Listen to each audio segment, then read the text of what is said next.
এটা নিয়ে নতুন করে কিছু বলার নেই, কারণ প্রতি বছরই আমরা বসন্ত উৎসবটা করে থাকি। 3 দিন আগে এখানে অতিথি প্রোগ্রাম করে গেছে, ওকে দিয়ে এই মাঠ, রাধাকৃষ্ণ মন্দির, অতি সংঘ, রামকৃষ্ণ উদ্যান, বিবেক উদ্যান সব ওপেন করেছে। প্রোগ্রামটা যেহেতু দুটো প্রোগ্রাম গায়ে গায়ে হয়েছে, এবারে প্রোগ্রামটা একটু ছোট হয়েছে আগের বারেগুলোর তুলনায়। আর বসন্ত উৎসব তো আমাদের রঙের খেলা, এটা করতে হয় মানুষের মনে রঙের আনন্দ দেওয়ার জন্য। হতে হয় বলবো না, আগে হতো, এখন অনেকাংশে এটা কমে গেছে। আমরা আরো কমানোর চেষ্টা করছি। আমাদের রাস্তায় কালকে ভলেন্টিয়াররা রঙে খেলুক, কোনো অপ্রীতিকর অবস্থা যদি সৃষ্টি না হয় সেটা আমরা দেখব।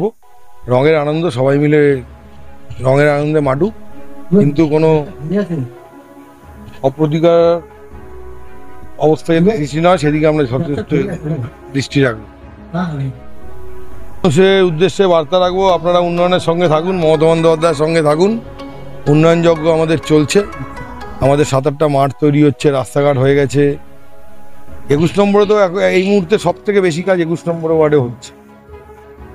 তা আমরা বলবো মানুষকে আমাদের সঙ্গে থাকুন, আপনাদের যেসব চাহিদাগুলো বেসিক চাহিদা আছে আমরা সেগুলো পূরণ করার চেষ্টা করব।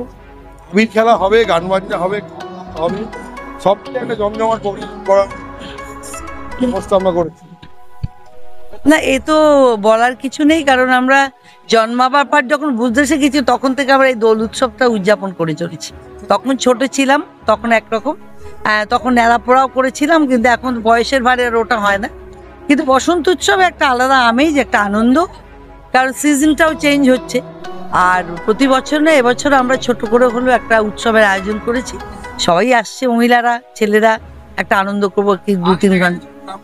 কালচারে এখন আর নেড়াপোড়া করবে কোথায়? যেমন আমি বলি, আমার বাড়িতে 19টা নারকেল গাছের ডাল দিয়ে আমরা ছোটবেলায় পাশে মাঠে আমরা বুড়ি ঘর পোড়াবার তৈরি করে পোড়াই।